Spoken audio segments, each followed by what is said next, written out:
Le processus électoral pour connaître le successeur de Alassane Ouattara connaît son épilogue ce samedi 25 octobre 2025 avec le vote des Ivoiriens. Malgré une atmosphère tendue en raison du rejet des candidatures des poids lourds de la scène politique du pays, un peu plus de 8 millions de citoyens inscrits sont attendus dans les bureaux de vote.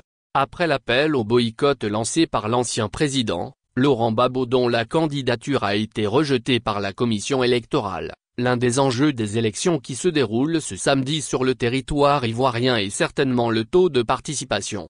Pour bien juger des chiffres qui sortiront des urnes, il convient de rappeler certaines statistiques de cette présidentielle de 2025. Il faut noter que près de 8,7 millions d'Ivoiriens sont inscrits sur les listes électorales. Parmi ceux-ci, on note 715 000 nouveaux potentiels votants, soit 8% des citoyens inscrits. Il s'agit principalement, suivant le code électoral révisé en 2020 notamment en son article 3, des personnes de deux sexes ayant la nationalité ivoirienne, âgées de 18 ans révolus et jouissant de leurs droits civils et politiques.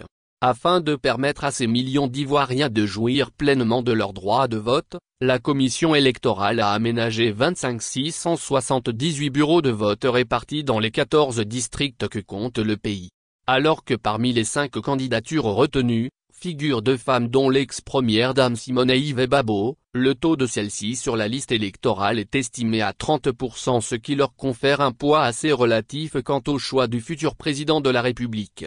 Il est important de faire un clin d'œil au processus ayant conduit à la validation des 5 candidats en lice pour ce premier tour de ces élections.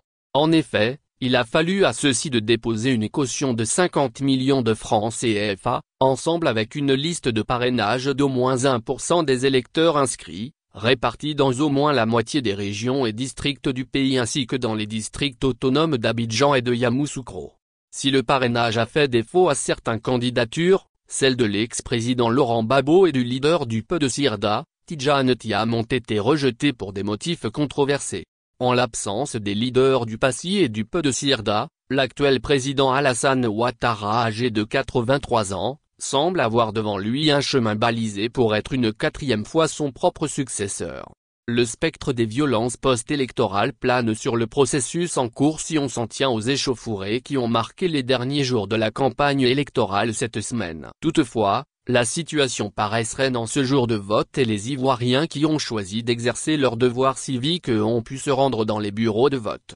Suivant les dispositions du code électoral, le dépouillement public devrait débuter immédiatement ce soir après la clôture des votes. Les premières tendances pourraient se dessiner dans les prochaines heures afin de situer les Ivoiriens un éventuel deuxième tour prévu pour le 29 novembre 2025.